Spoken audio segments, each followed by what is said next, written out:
op-eds in major newspapers. Since then, she has been invited to speak at the National Press Club in Washington, D.C., the Oxford Union, and the Geneva Human Rights Summit at the UN, Oslo Freedom Forum, and has testified in the U.S. Congress, the UK Parliament, and the Taiwanese Legislative Assembly. Lin has appeared in over 20 films and television productions. She often works at the confluence of activism and acting, playing roles that carry messages of freedom, human rights, and ethics. She will be interviewed by Andy Lawton, host of The Andy Lawton Show and a global news columnist. So please welcome to the stage with a warm round of applause. Thank you very much. I was told not to trip over the microphone. You wouldn't think they need to tell us that, but for me anyway. So you are probably more famous for not competing in a pageant than you are for competing, with your rejection, really refusal to enter the country. Talk, for people that aren't as familiar with their story, a little bit about how that unfolded, because you knew something was possibly going to go wrong, but you were still hoping for, once you get to Hong Kong, you'd be able to get to China. How did that go off the rails? I think until the point that I was been told by the Chinese official that I cannot enter China. Before that, I never believed that that was going to be the case. Because after all, it's an international competition. It's like Olympic Games. Yeah, it's a beauty pageant, but people take it seriously in some worlds. So for China to reject a beauty queen is kind of like out of my imagination. And I always think that China would be smarter. It was their PR. Mm-hmm. And everybody in the media at that time, they were talking to me even a couple months before. They're like, Anastasia, did you get your visa? Everybody just thought that I couldn't go. And then one day, Washington Post, I think it was an editor from there, just said, Anna, you're not gonna go. So why don't you just let us write about it? And so I flew to Hong Kong. I really wanted to go to China. I really wanted to go to Sanya. And when I landed in Hong Kong, I had about a 12-hour period where I can get a tourist visa, because we're Canadians, and Canadians can get a landing visa upon arrival. So that's what I wanted to get to go to Sanya, even though I didn't have the visa. But then I think they were waiting for me at that point. So the airline front desk person just passed me the phone of a Sanya visa official, and they asked my Chinese name, they asked my birthday. They're just like, oh, no, you can't come. So, and then I asked for a reason, and they're just like, there's no reason given. So. You mentioned China not making a good PR move, and that, I think, strikes a lot of people as odd, because China is very big on optics and presentation and wanting to look a certain way, and this incident doesn't make them look all that good to the world. So for a country that, on some level anyway, wants to look a certain way to the world, how was the risk they were exposing themselves to of not letting you in the country justified? I think it's a different mindset. The things that are people who are operating in communist countries, for them it's not, you can't really understand them from a Western perspective, because these people grew up in an authoritarian regime. Their entire career is to pretty much stay aligned with the communist agenda and try to promote it to the best abilities for their own survival. So a lot of them grew up with the mindset that if you listen to the party, if you do everything that's, in that way, then things will be fine. So they don't treat their job as something, that we do our job well. They look at it more like a survival mechanism. So for something like this happen, for example, Gigi Hadid and Katy Perry. Oh my God, I'm so bad with pop culture. So whoever that singer's name is, they just got rejected to enter China for the Victoria's Secret fashion show. Katy Perry got rejected because she wore a sunflower dress in a Taiwan concert. Sunflower is one of the symbols of a recent democratic movement in China. And Gigi Hadid got rejected because she held a Buddha cookie beside her face and imitated the small eye of the Buddha cookie. And they call it a racist. And she got rejected for that reason. So there's actually no way you can really prevent yourself from being censored from China. Yeah. That brings up, though, the most important point. Why are companies like Victoria's Secret holding their fashion shows in China? Why are pageant organizers like the Miss World Committee going to China? Why is there so much of a frankly, an indifference to this culture that's pretty clear and pretty identifiable. The problem is that on the political level, like ideologically and economically, China is in two completely different worlds. Politically, it's still a communist regime. So its ultimate goal is to survive, hold their power. So they view everything as a threat, especially in the news, like for example, my news, or like even a small gesture by a celebrity. So they look at it like something that they really need to defend. Still that old communist idea. If you do this, if you imitate a Buddha cookie, you're making fun of us, so you cannot enter. But on economic level, of course, China has opened up a lot and engaging very actively with the West. And it's part of their soft power strategy, started from the 70s. In the 70s, China was very poor. And at that time, the leader is called, his name is Deng Xiaoping. So, of course, the West didn't really take China seriously. So he said, well, let's open our doors and let them throw in their money to invest here. What the West didn't know, the second part of the strategy is that let them throw in the money so they have to listen to us. At that time, he got something right. Whoever has the money had the power to speak. And I think that strategy worked quite well.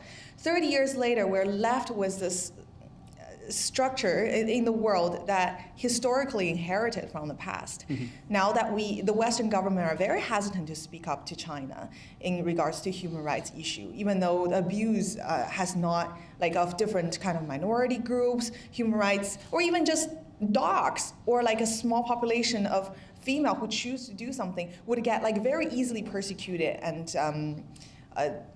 marginalized. So I guess the point is that if they can open up their mind and actually match up their economic growth, we'll see a very different picture, but that's not the situation right now. But that political and economic dichotomy is one that a lot of people outside of China don't see. They see a singular China. And I'm wondering why Western countries and Western companies are still actively going to pursue these arrangements that involve China. Because there's a difference between closing off trade or rebuking trade or rebuking the country and actively pursuing opportunities. And I'm wondering why, in the context of your experience is important on this, the Miss World pageant, why would the Miss World go along with this? Because part of it was not really allowing you a platform to condemn these things. And you even saw that when you were out of China or out of that area back in the US. And I'm wondering why Western, even private companies, are still going out of their way to do business with a country that has been so mired in an unfree way of business. I think it's not just Western private companies, it's also Western governments, mm-hmm. right? And they want to believe that China has changed. And they want to believe that they're dealing with a partner that are agreeing with them ideologically. But when the facts prove the counter, they don't really want to accept that. In the West, they keep giving themselves, like, I should say, I'm in Canada now, so we keep telling ourselves that by bringing economic prosperity, political liberation will follow. And that has been the myth and the dream for the past few decades. We have been telling ourselves if we do more trade, China engage us with us more, we will be able to change how they operate. But that has been proven to be not true in the past few decades. It's actually our value, not theirs, that has changed. While we wait for like this miracle to happen, countless people perish in Chinese prisons and labor camps. And it's us that has changed a lot. One of the first times I think we've really seen the Canadian government actually take aim at China is over environmental policy. And I find it interesting that the human rights issues are typically completely off the agenda. And I mean, whether they're talked about in behind closed doors meetings is secondary to the broader point. But I'm wondering why China, and you touched on it there briefly about people thinking it's changed, but why is China in a different category than North Korea, Iran? Now, obviously, the countries are all different and the problems are different, but we have no objection to saying certain countries should just be closed off. Like, there's no benefit to being there. With China, why is there that sense of openness that we don't see in other regimes that are also very problematic for human rights? Oh, well, China has economic power. It's part of their strategy. So it all comes down to money. Is that basically it? Well, it kind of all comes down to money. When I was in Miss World, the second year in 2016, I was in Washington, D.C., and I actually competed in the pageant. But for the pageant was 3 weeks. But for 2 weeks of the time, the entire global media corps was sending interview requests to Miss World because they know I have a very unique, kind of sensitive platform, which is organ harvesting of prisoners of conscience in China. And so they all want to know about it. But then I signed an agreement with Miss World saying that I cannot talk to the press without their permission. So for 2 weeks, they didn't even have a press office. They ignored all the media requests. You would think that they want the media attention. But as it turned out, some journalists investigated that the entire competition was sponsored by Chinese companies. There were Chinese journalists following us 24 hours, but Western journalists had no access. Even till the last point, like only after like New York Times and Washington Post, they have reported about like how Miss World is silencing me, did they open up and let me talk to some journalists. Like, yeah, money. It all comes down to money. That's what I think. One of the distinctions that a lot of people, certainly who approach this from the Canada perspective, might not realize, there isn't much of a distinction between Chinese companies and Chinese government, or between Chinese journalists and Chinese government. A lot of it really flows back to the regime. Mm-hmm. Yeah, a lot of it does. And also, we try to look at journalists, Chinese journalists. They are, I believe, one of the most suffering groups in China. They see the truth. Like one of my family members is actually working in the media. The news come to them. There are a lot of Chinese people who really want to speak up, want to use their voice, but the voice kind of stops there in the media.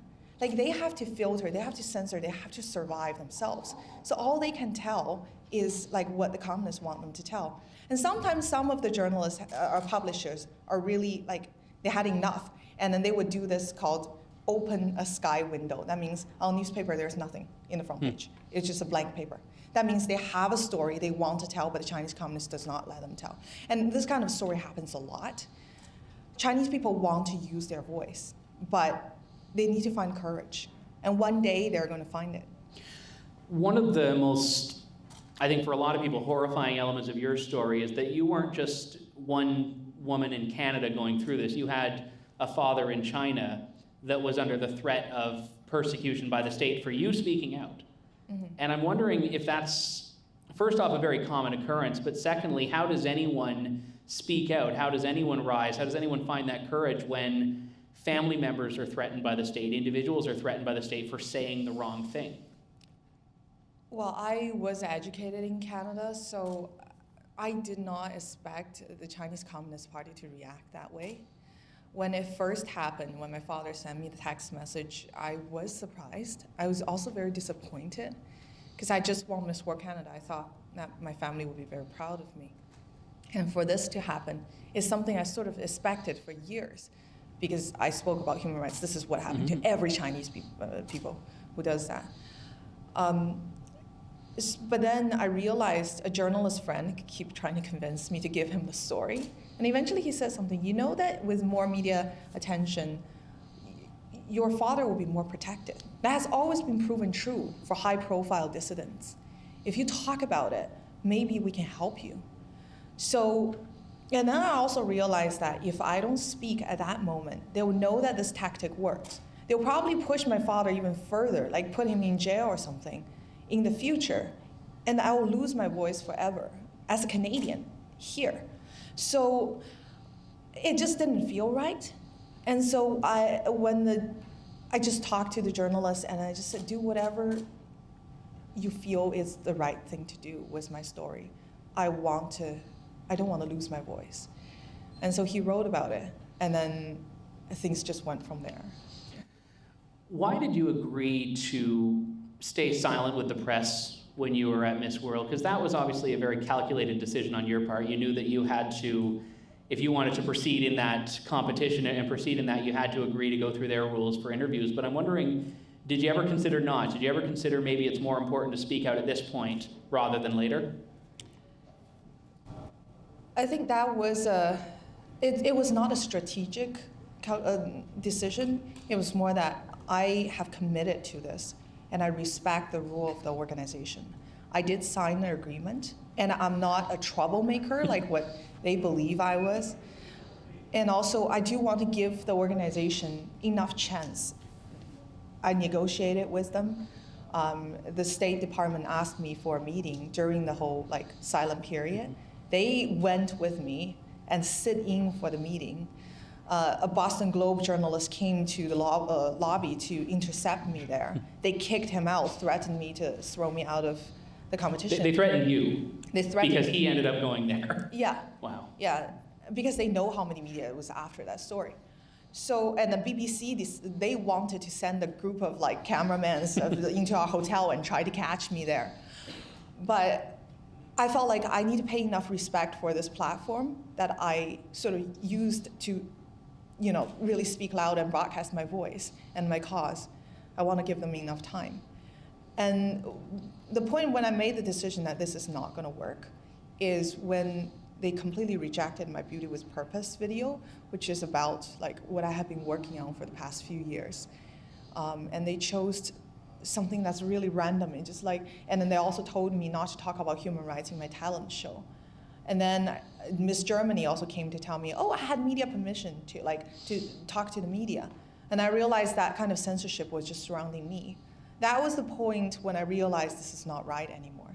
If I keep just being silent like this, I'm just being dumb. And it's really counterintuitive for, I'm at a rock concert. There we go. It's really counterintuitive for Miss World as well, because one of the challenges I know that is in that sector is really trying to justify the legitimacy of beauty pageants. And I know that's something that women in these pageants have had to combat. And you did that. You were trying to do that by talking about real issues, by talking about really important issues. And in a way, by taking away your voice on these particular issues, they were also damaging, I would say, the integrity of that world, because they were trying to make it so that you were just, someone, just a model, not someone that actually had a really important message of advocacy. Yeah, well, it sort of blew the Beauty with Purpose, facade. But I think they're just the organization. They have to run their business. Their money comes from China. They're back in China this year again. And now, they can't even find a sponsor outside of China. And so that's why they keep going back there. I mean, they need to survive too. I think in some level I can understand them. Different governments are even silencing because of trade deals with China. What about a pageant organization? They're more vulnerable. So I wouldn't blame them. Yes, of course, people always want to believe that they're doing the right thing. So I think that's understandable. So I don't have any bad taste. I don't hold resentment for that, what they did. It's just it's a reality. Canada has always been a country that's prided itself on being a strong human rights leader. Certainly under the current government, that's always been one of the priorities that Justin Trudeau has said he's taken. But liberal, conservative, doesn't matter. Canada has never really rebuked China. And you were talking about trade. Well, I shouldn't say never, but Canada has never, when there's been a critical trade deal, it seems like, and this is what we see now, is it not, where there's this economic interest, so human rights disappears, or do you view it a different way? Well, obviously the current government's agenda, which they have pronounced very clearly to the public, is to silence human rights and focus on trade deals with China. That's what our Canadian ambassador to China has said, which is very unfortunate. In the past, Harper government had been much more vocal about human rights, and I've spoken to some foreign affairs advisors at the time, and they have believed that it does not damage the trade deals when you speak up. And for a communist country, the firmer you hold your ground, and they respect you for that, and they wouldn't push further. It's when you decide, oh, we're going to compromise. We just want the trade deals. We're going to compromise even more. That's when they're going to test the water and push all the way. And right now, we have several Canadian citizens who are locked up in China right now without trial. So illegal detention. Like, for example, the woman who I tried to rescue and still trying to rescue, her name is Sun Qian. She's a Falun Gong practitioner, and she's been locked up there since February 19th. All her property assets has been taken away. And she's been tortured. And the day before she was tortured, our Canadian ambassador said to Globe and Mail that they're not going to raise the case publicly with China. They're only going to do it quietly. And the second day she was tortured with pepper spray all over her face, a whole bottle of pepper spray. And they put a cover on her head to prolong the pain of the pepper spray. The smell was strong enough that even the police didn't want to stay in the room. This is a Canadian citizen we're talking about. And so far, Justin Trudeau has not publicly talked about this case. So I would like to try to continue to rescue her if possible. Earlier this summer, Canadians were very split, but there was a lot of backlash over the federal government's payout to Omar Khadr. But underscoring that was the federal government's claim that it's not about right or wrong, it's not about who did what when, but it's about protecting Canadians' rights. And basically the implication there was that a Canadian government has an obligation, moral and also legal, to take Canadian citizens out of harm's way who are in foreign detention. So you're smirking right now because you know where this question is going. Why does that policy not extend to China? Because we talk about human rights when it's convenient. I'm sorry to be harsh, but it's kind of a reality that I have gradually trying to accept. Why Omar Khadr got 10.5 million and Sun Qian did not even get a shout out on the, to China. China is a much more difficult situation to deal with than an individual. What needs to happen to combat this? Does a country like Canada or any Western country need to say, we're cutting off trade deals with China? Does there need to be a firm, outspoken rebuke? Does the answer even exist of what would give us the best shot at trying to get a little bit more progress? Maybe not changing the country, but even helping Canadians that are being persecuted by that country. Well, actually, in the past, there has proven to be something that is effective, which is public voice. Because China, they're Chinese. So Chinese don't like to lose face. And they're very traditional, hardcore Chinese. When you tell them publicly, this is what you're doing wrong, and we're not going to back down, they respect you for that, and they will consider. I've spoken to the former Foreign Affairs Minister Foreign Secretary, that's what they call it in UK, Sir Malcolm Rifkin. We debated in the same topic. Should we cut off trade to deal with China? My answer would be no, definitely not. We can continue to do trade with China, but we need to hold our ground and pronounce what we believe in. And things won't be compromised because of that. One of the other directions that we see trade with China going is Chinese business coming to Canada, buying a lot of companies, we've seen there was a big healthcare company a little while ago that was embroiled in this. Is that something that is more about private Chinese enterprise seeing something in the Canadian market, or does that actually go higher? Does that go to a prolonged strategy by the Chinese government? Yes, that is a much bigger strategy than just private companies. In the case of Australia and New Zealand, now they're facing a situation that too many of their businesses are being bought by China. Too many of their land, their mine, their resources, everything is bought by the Chinese because they're so close to China. And that's their number one trading partner. And now that in their cabinet, there are some ministers that are even have immigrated from China, but back in China, they have Chinese spy profile that are sitting in their cabinet. That cabinet minister is responsible for national security. Imagine how dangerous that is.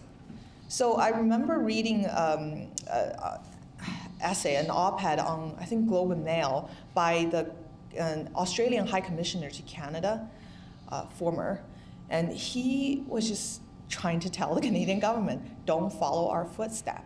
This is what's going to happen. I spoke with a former federal minister in Canada at one point who was saying that when the Canadian government sends delegations to China, they leave their cell phones at home and they bring, burner phones basically. They are being spied on from the moment they go into the airport. And that's not just Canadian government, that's everyone that goes to China. And this is a country that, you're right, has always put forward this very positive face, but the stuff that you hear coming out of it, infiltrating Canadian government officials' offices, this is the stuff out of a spy novel. This is the stuff of Hollywood, but this is the reality. But it's a very unspoken reality. And I'm wondering why there isn't much discussion, even in the Canadian media, about it. Do you think that the Canadian media is under the influence, or do you think that a lot of people don't know how large a problem this is on our soil, not just a problem over in China, but here and elsewhere in the world?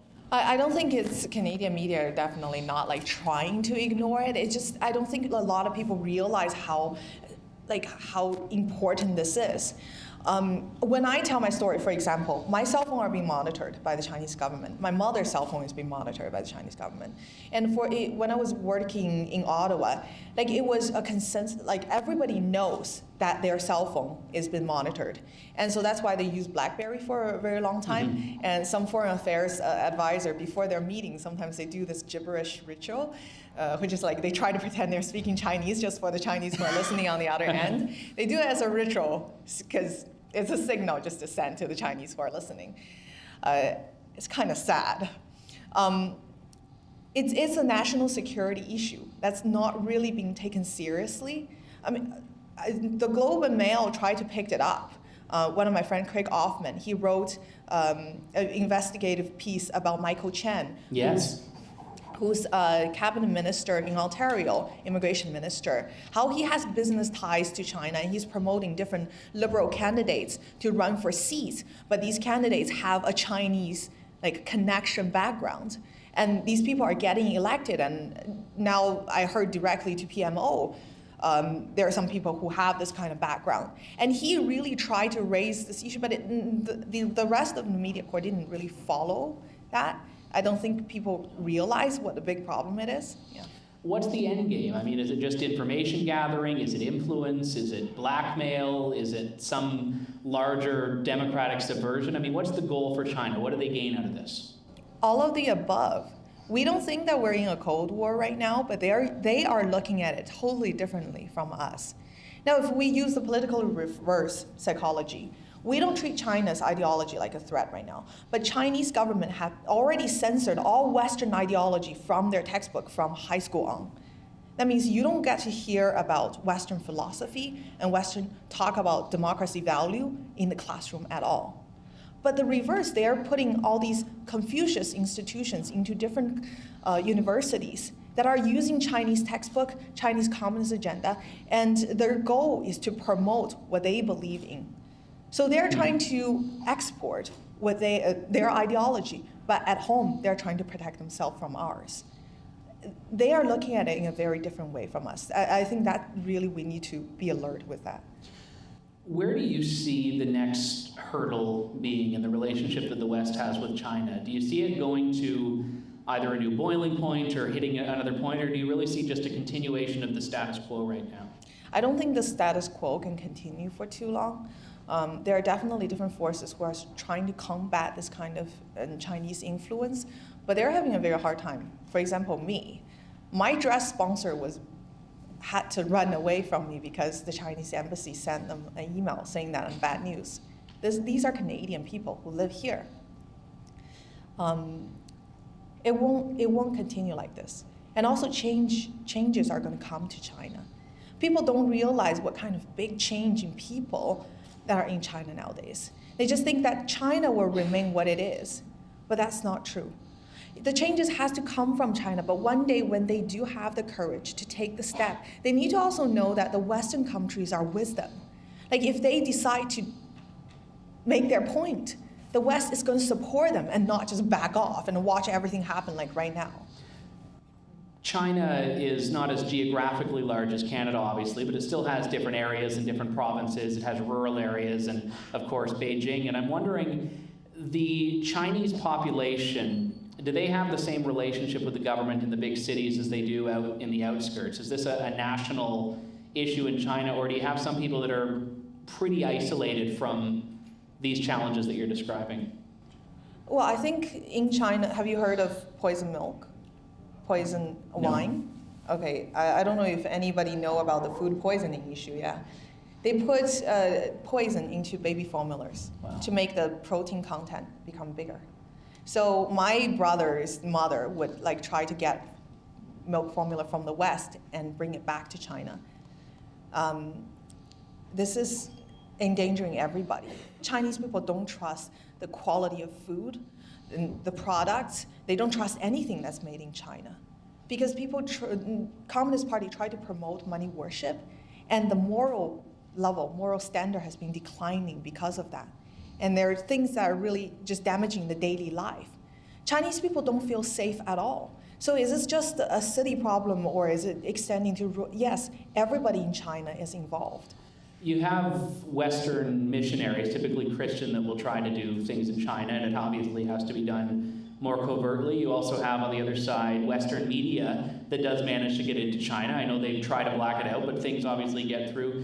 Do these have any influence whatsoever, or are they just so relatively minuscule when you look at the population of China?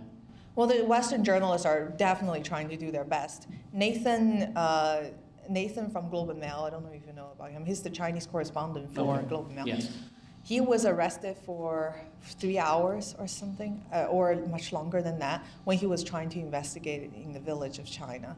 A lot of my other journalist friends who were living in China know that their kids are in the kindergarten and they're writing about organ harvesting, a prisoner of conscience. It's a very dangerous thing, but they're trying their best. But what we see is only the tip of a very tiny tip of an iceberg.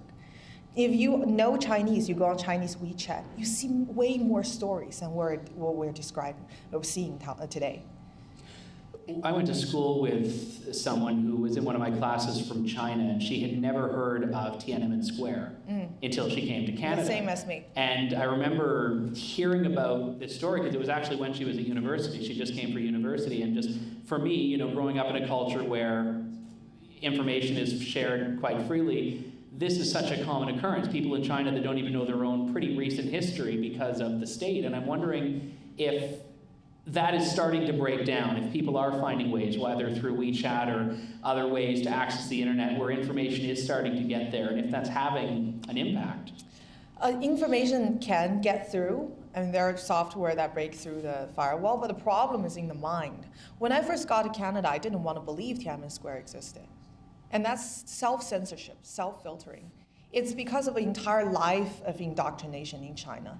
They have sort of programmed you to think that whatever the West said is only antagonizing forces from the West, evil West forces who are trying to hurt China somehow. So when you go out there, you hear those rhetorics, it's only their story, they're trying to attack you. And at the beginning, we get very defensive when people talk about what communists are doing to Chinese people. Because it's a profound embarrassment to realize that your entire whole life belief system is built on a lie. It's really humiliating to confront that.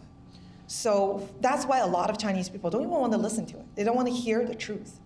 Why do you have so many Chinese people then coming to Canada for education and going back? If there is that relationship with the West, why are so many people flocking to the West? It's because it's not true, that kind of philosophy. Yeah, people are exporting their kids, that's what we call. And one of the reasons is because Chinese people also know that China is not stable at all. Especially the higher they go, the more elites they are, they know that it cannot be this way forever. We all heard about the recent stock fluctuation in China and all that. So they send their kids to China, outside of China, and bring their wives here and set all their assets here. So there are a lot of Chinese money. You see those ultra wealthy kids, the super rich Asian kids that we see on TV. And they just by themselves in China, be the official or the businessman or whoever. These people all know one day the system is going to fall apart, so that they need to find a back way, like plan B. And this is their plan B. Well, and obviously, the Chinese system now was born of a revolution, if we go back. So is there a possibility of that other revolution? And is that imminent? Is that brewing now? Or is that something that would be further down the line? I think it's very unpredictable. But the thing is that since they're exporting their assets to the outside, it actually gave us a leverage. For example, we would just tell them that, we just have to tell the communist official, if you continue to do these human rights abuses in China, we won't give you a visa. You cannot enter our country anymore. All your assets will be ours. And at that point, they would definitely change. That will be a way that we can stimulate them to change. For example, the organ harvesting issue that I've been working on for the past 2 years.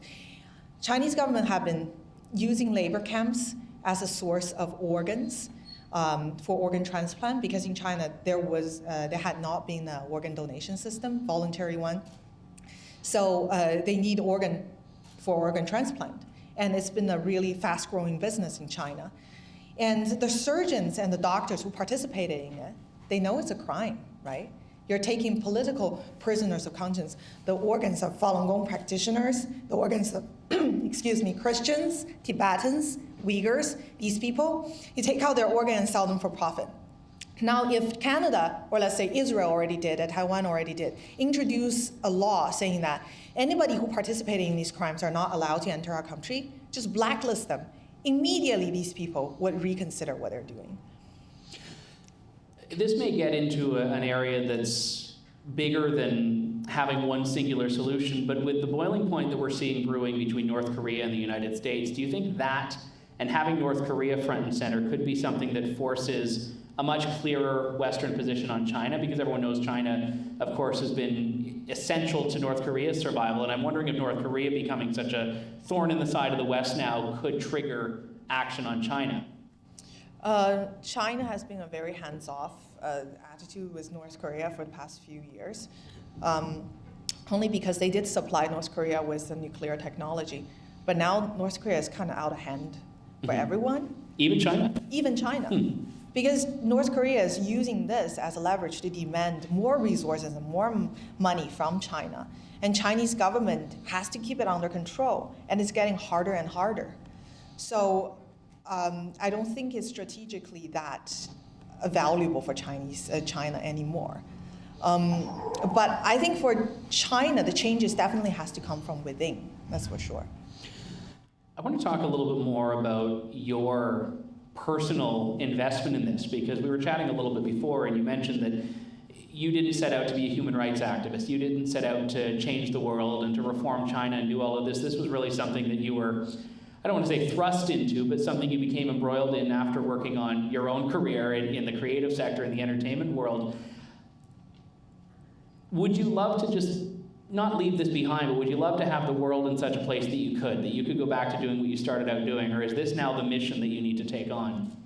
I would love, in a perfect world, my dream would be to get on a Volvo Ocean Race and just sail around the world and not have to deal with all this. I think I got scared earlier this year and I sort of disappeared from everything for a while.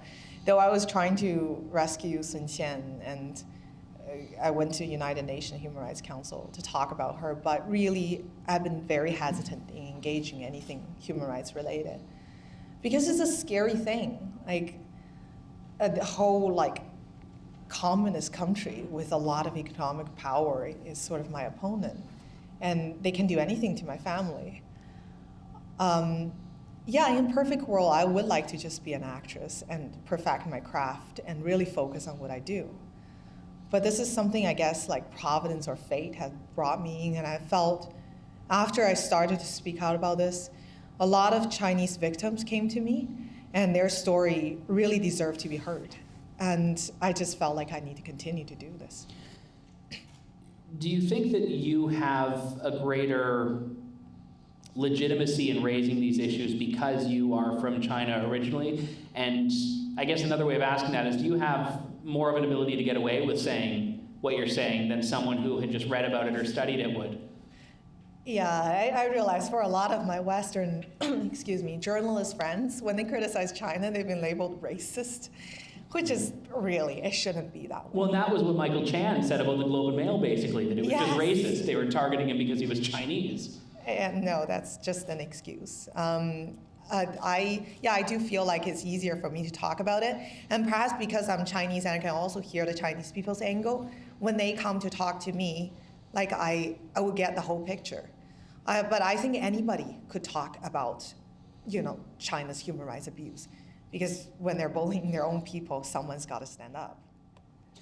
One of the other things as well that I've always found to be really troubling is the West's refusal to engage on Hong Kong and Taiwan in particular. I mean, obviously you noted at the beginning that a Canadian can go to Hong Kong and go there without a visa, and also as well, a Canadian can go to Taiwan, and I know that politicians have gone, and there is this delicate tightrope that they have to walk on, where if you say the wrong thing, if you shake the wrong person's hand, if you're photographed in front of the wear wrong the wrong thing. dress. If you wear the wrong dress. So for, whether Katy Perry or Stephen Harper or someone else, I mean, there is a tremendous risk. I mean, Katy Perry isn't going to trigger an international incident, but she still can do a lot of harm in her own career when she looks at her ability to go into China. But again, with these issues, you have these two administrative regions, they're known, but again, you have no political capital that anyone wants to give there. And I think we always focus on, certainly in Canada anyway, the Israel-Palestinian divide and all of the cultural issues surrounding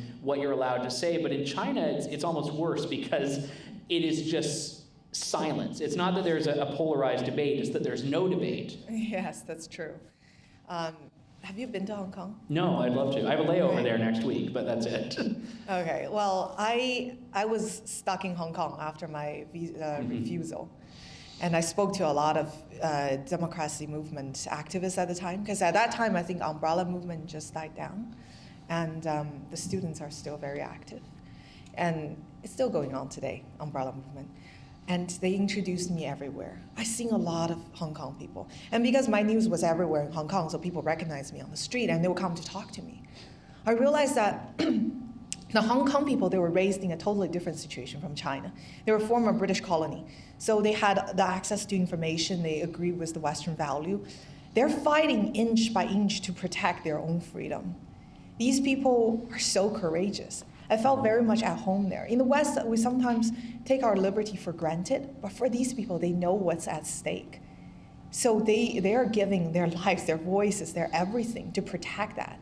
And it's really encouraging to see. And I am optimistic about Hong Kong because it doesn't matter what they do on an administrative level or political level. I know the people will still be there to resist that. In Taiwan, it's a slightly different situation, though. They're more naive to the infiltration. Yes, and I know that for Canadians, they couldn't imagine, the people of PEI living every day in fear that mainland Canada is going to, just come in and start cracking skulls. It's just such a laughable concept, but that's the daily reality. It all comes down to difference in ideology. Mm-hmm. Yeah. So what do you see as being the most winnable battle with China? Because we've talked a lot about some of the challenges, and I know it would be very easy for people to get very demoralized. What do you think is the most winnable one? Is to encourage people. For example, Katy Perry, Gigi Hadid, and the long list go on, Christian Bale, Harrison Ford, Brad Pitt, everybody's persona non grata in China, and me too. You're in good company. Yes, I'm in very good company. Rarely did I ever get in the same list with these A-list actors. But they're all persona non grata in China. If everyone joined hand and just tell the Chinese government, we don't really care if we go to China or not, but you gotta let us do what we can in America, right? You have to respect us for what we do. And then China will definitely not be as brazen as now to censor everybody. That's what we can do from the West, to show unity, to show that we won't compromise. And that will give Chinese people so much courage to stand their own ground too. So I know this comparison has ideological challenges. I'm asking everyone for the next 30 seconds to set those aside for a moment. But if there were a Chinese equivalent of the Arab Spring, do you think that would be effective? Just people standing up in large numbers and tipping that status quo? Oh, I think that would totally happen. But I don't see the Western world would jump in and really support these people. I see that they will be hesitant just to take a back seat and look to see what happened. And I think that's the part that we can change. We do have time for a few questions if anyone has any. We've got one in the back there. So what do you think is the biggest, what's going to be the biggest factor in curbing the power of the communist regime in China? Question was, what's the biggest factor in curbing the regime's power in China? Well, it would be the Communist Party themselves. Because internally they're very fractioned, they're not united. And the Western world sometimes sort of see them as one big unity, but it's not true. The military themselves are having a lot of conflict as well. It's actually only a matter of time. We just have to watch it happen. Yeah. So there could be a coup from within the ranks, in theory. Yeah. Wow. Any other questions? Yes? I've been to both Hong Kong and Taiwan, and maybe many years ago to just inside the border in mainland China. But you said something about the difference you felt between the people in Hong Kong and Taiwan, but I didn't catch exactly what you said about Taiwan. The difference between the people in Taiwan and people in Hong Kong. Attitude towards the communist regime. The attitudes towards the regime. Yes, Hong Kong, so they were a former British colony that was returned to China, right? So the people themselves know that the Chinese Communist Party will one day take over. It takes 50 years, I think it was in agreement, to gradually assimilate them to the communist world. So they themselves are actively fighting against that, from their school textbooks to their local magistrates. But for Taiwan, people in Taiwan, they have been basically a separate country. There's no, Chinese Communist Party can't tell them, you have to appoint this person as your president or whatever. They are supposedly a democratic society, and they're trying to actively engage in business with China. So there are a lot of business deals that are done with Chinese and Taiwanese. And Chinese people can travel to Taiwan without a problem. Even my father probably can still. I met him there once. So they are much more naive to communist infiltration, and also they, in some way, welcome that too.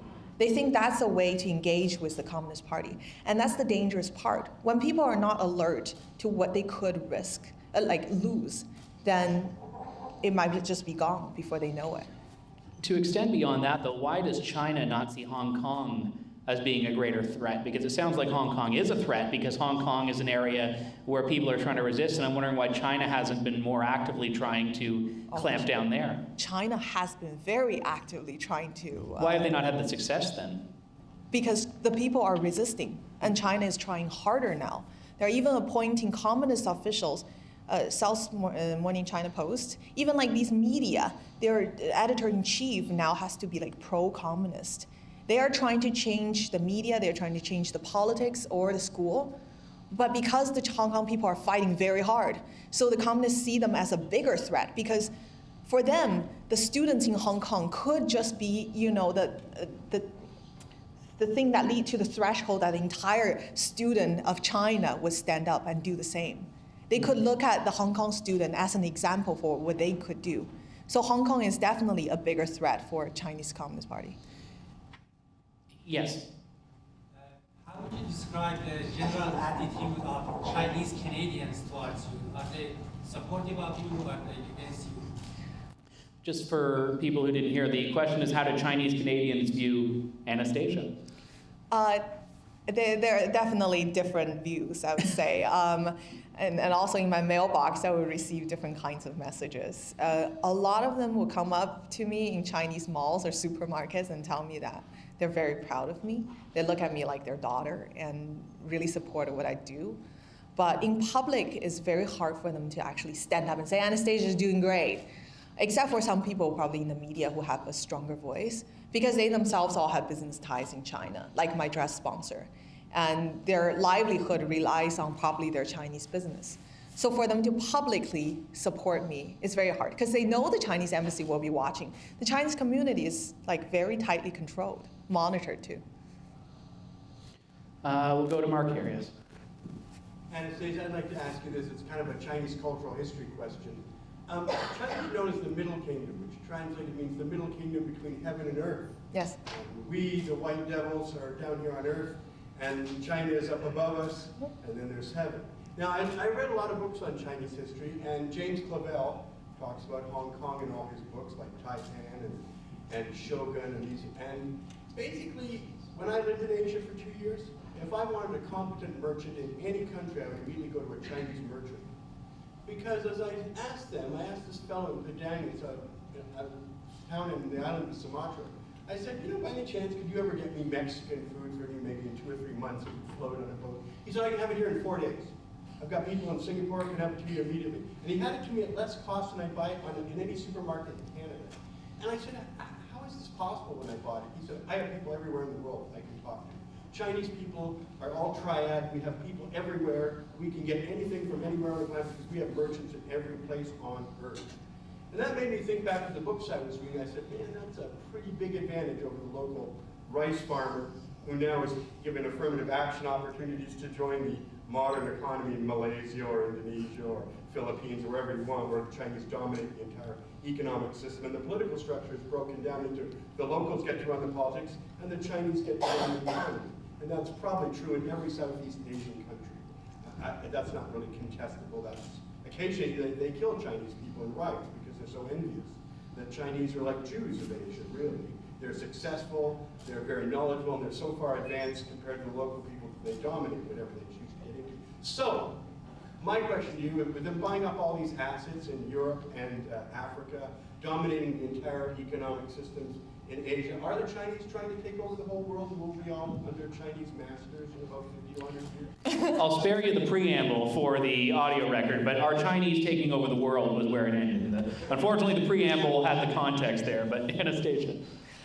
I have to agree with you that Chinese history, because it's long 5,000 years of history and culture, it's a root for us. It's just like the Jewish people, they have a very rich religious and history and everything that guides their action, behavior today.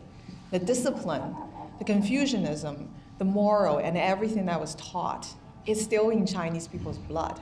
That's not something that communists can take away in several decades, even though they tried very hard during the Cultural Revolution. I'm always hoping that when the Chinese come here, we can make them decadent and lazy like us, and corrupted, and And that's very unlikely. You don't see that. You see women promoting their book, Raising a Tiger Mom, or I'm a tiger mom raising a. So it occurs to me that the rate of Chinese expansion around the globe, that they will probably dominate us, and that means the People's Republic will export their political agenda with that economics, or is that not true? Well, that might be true, but I don't see that as a threat. I don't think that's dangerous. Because the only danger is the Chinese Communist Party. If we're taking the normal Chinese people, let's say if they're Taiwanese, no one's threatened by Taiwanese businessmen, right? Because their ideologically, they agree with us, they're on our side. No one's really threatened by, let's say, Jewish people taking, maybe that's a different example. Let's say Americans, as an American businessman, like we wouldn't be scared that they will dominate us one day. But we were scared. All right, do we have time for one more question? Okay, we are out of time. We have time for no more questions. Thank you, everyone, for the great questions and for listening. And more importantly, thank you for Anastasia, not just for your commentary here today, but the work you're doing in the world. I know you were embroiled in this involuntarily in a way, but you're doing it, and we appreciate it. And I know the world does. So thank you very much, Anastasia. Thank you. So we're going to